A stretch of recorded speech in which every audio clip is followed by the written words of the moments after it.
நானும் அரசு பள்ளியில் பயின்ற மாணவன்தான் என்று கோவில்பட்டி அரசு மகளிர் மேல்நிலைப் பள்ளி ஆண்டு விழாவில் கலந்து கொண்டு பேசிய தூத்துக்குடி மாவட்ட ஆட்சியர் இளம் பகவத் தெரிவித்துள்ளார். தூத்துக்குடி மாவட்டம் கோவில்பட்டியில் அரசு மகளிர் மேல்நிலைப் பள்ளி செயல்பட்டு வருகிறது. தகைசால் பள்ளியாக தரம் உயர்த்தப்பட்ட அரசு மகளிர் மேல்நிலைப் பள்ளியின் ஆண்டு விழா மற்றும் பொங்கல் திருவிழா நிகழ்ச்சி இன்று நடைபெற்றது. நிகழ்ச்சிக்கு பள்ளி தலைமை ஆசிரியை ஜெயலலிதா தலைமை வகித்தார். இதில் சிறப்பு அழைப்பாளராக தூத்துக்குடி மாவட்ட ஆட்சியர் இளம் பகவத் கலந்து கொண்டு கல்வி மற்றும் விளையாட்டுப் போட்டிகளில் சிறப்பிடம் பெற்ற மாணவிகளுக்கு பரிசுகள் வழங்கி பேசுகையில், நான் ஒரு அரசு பள்ளி மாணவன் தான். உங்களை போன்று நானும் ஒரு அரசு பள்ளியில் படித்த மாணவன் தான்.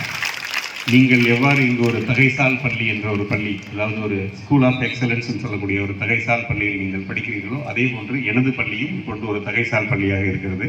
ஸோ நான் பட்டுக்கோட்டை அரசு ஆண்கள் மேல்நிலைப் பள்ளியில் படித்தேன். அந்த பள்ளியும் இப்பொழுது ஒரு தகைசால் பள்ளியாக இருக்கிறது. நீங்கள் இந்த ஆண்டறிக்கை வாசித்த பொழுது எத்தனை மாணவர்கள் என்னென்ன துறைகளில் எல்லாம் உயர்ந்த நிலையை அடைந்திருக்கிறார்கள் என்ற ஒரு இதை இது பண்ணாங்க. இதுவரையும் இந்த பள்ளியிலிருந்து 100க்கும் மேற்பட்ட மருத்துவர்கள் உருவாக்கி இருக்கிறார்கள் அப்படின்னு சொல்லியிருந்தாங்க. உண்மையிலே மிகவும் மகிழ்ச்சியாக இருக்கிறது. இது போன்ற ஒரு 100க்கும் மேற்பட்ட மருத்துவர்கள், 1000க்கும் மேற்பட்ட பொறியாளர்கள், 2000க்கும் மேற்பட்ட ஆசிரியர்கள் எல்லாம் ஒரு பள்ளியிலிருந்து உருவாகி போகிறார்கள் என்றால் எவ்வளோ ஒரு அற்புதமான விஷயம். இந்த பள்ளி எத்தனை விதமான ஒரு பங்களிப்பை, எத்தனை விதமான ஒரு அறிவு சார்ந்த ஒரு முன்னேற்றத்தை நமது சமூகத்திற்கும் நமது மாநிலத்திற்கும் தந்திருக்கிறது என்பது இந்த நேரத்தில் உண்மையிலே நாமெல்லாம் எண்ணி பெருமை பெறக்கூடிய விஷயம். பொதுவாக பள்ளிக்கூடங்கள் என்பவை வெறும் கட்டிடங்கள் அல்ல. அது நான் அடிக்கடி சொல்லக்கூடியது. வகுப்பறைகள், ஆய்வுக்கூடங்கள், கட்டிடங்கள், ஆடிட்டோரியங்கள் எல்லாம் பார்த்து நாம் பள்ளிக்கூடத்தை எப்பொழுதுமே எடைபோட முடியாது. அங்கு உண்மையில் யார் பள்ளிக்கூடம் என்றால் அங்கு இருக்கக்கூடிய மாணவர்கள், அங்கு இருக்கக்கூடிய ஆசிரியர்கள், இவர்கள் இருவர் தான் பள்ளிக்கூடம். அவர்கள் எங்கு இருக்கிறார்களோ அதுதான் பள்ளிக்கூடம். அவர்கள் இது போன்ற ஒரு மரத்தடியில் இருந்தாலும் கூட அதுதான் பள்ளிக்கூடம்.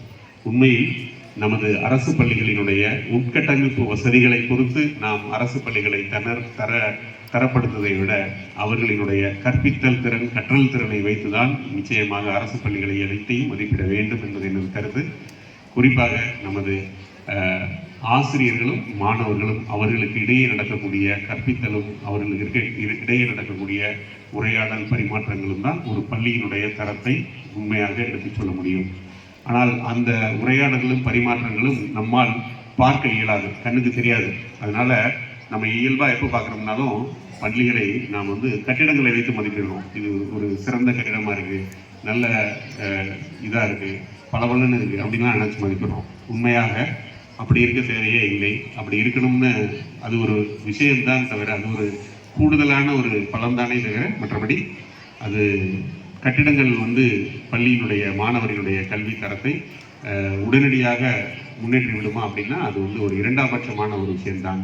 உண்மையான கல்வி என்பது ஆசிரியர்களிடமிருந்து புறப்பட்டு அது மாணவனை சென்றடைந்து அவரினுடைய ஒரு அறிவில் ஒரு மாற்றத்தை ஏற்படுத்துகிறது அல்லவா? அதுதான் உண்மையான கல்வி, அதுதான் வளர்ச்சியை தரும்.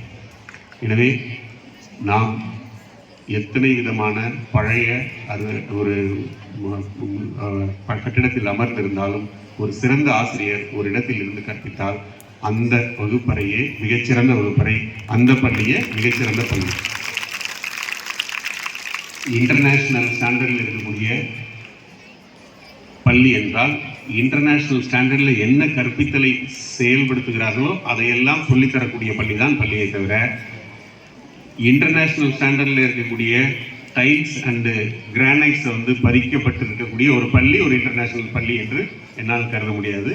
உண்மையிலே அப்படிதான் நாமெல்லாம் நினச்சிக்கிறோம். நல்ல சிறந்த கிரானைட் ஸ்டோன் போட்டிருக்கக்கூடிய ஒரு பள்ளியை மிகச்சிறந்த பள்ளியாக நினைத்துக் கொள்கிறோம். அது அப்படி இல்லை. உண்மையான வகுப்பறையில் என்ன செயல்பாடு நடக்கிறதோ அதுதான் சிறந்த பள்ளியாக உருவெடுப்பதற்கு அடிப்படை காரணம்.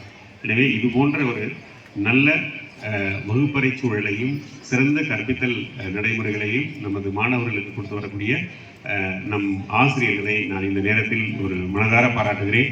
ஏனென்றால் நமது பெண் குழந்தைகள் அனைவரும் கற்க வேண்டும் என்ற உயரிய நோக்கத்தில் நாம் இங்கு இந்த பெண் கல்விக்கான பல்வேறு திட்டங்களை நமது அரசு முன்னெடுத்து வருகிறது.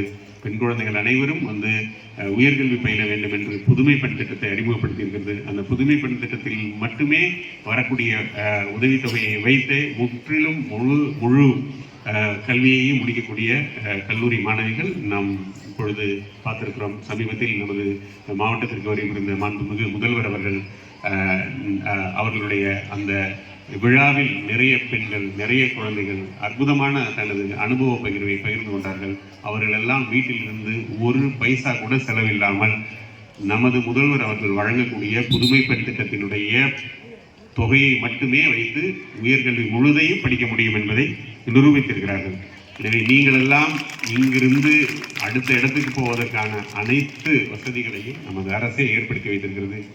இங்கும் முற்றிலும் உங்களுக்கு எந்த விதமான பொருளாதார நெருக்கடி இல்லாத கல்வியை எப்படி பள்ளி கல்வியில் நாம் கொடுக்கிறோமோ அதே போன்ற விஷயத்தை நாம் கல்லூரி கல்வியிலும் கொடுக்க முடியும் என்பதை நமது அரசு நிரூபித்திருக்கிறது. அடுத்த நிலையில் அதை எடுத்து செல்கிறது. எனவே இதுதான் நான் கல்வியை பற்றி நான் ஆசிரியர்களிடம் சொல்ல வேண்டிய விஷயம். பின்னர் அரசு மகளிர் மேல்நிலைப்பள்ளி வளாகத்தில் அமைக்கப்பட்டிருந்த புத்தக கண்காட்சி, நாணய கண்காட்சி மற்றும் நுண்கலை பொருட்கள் கண்காட்சியினை மாவட்ட ஆட்சியர் பார்வையிட்டார். மேலும் சமத்துவ பொங்கல் நிகழ்ச்சியை மாவட்ட ஆட்சியர் தொடங்கி வைத்தார். இவ்விழாவில் கோவில்பட்டி நகர்மன்ற தலைவர் கருணாநிதி, மாவட்ட முதன்மை கல்வி அலுவலர் கணேஷ்மூர்த்தி, இயற்கை வேளாண்மை நிறுவனர் பொன்னுச்சாமி பரஞ்சோதி, கோவில்பட்டி மாவட்ட கல்வி அலுவலர் பிரபாகரன், பள்ளி ஆசிரியர்கள், அரசு அலுவலர்கள், மாணவிகள் பலர் கலந்து கொண்டனர்.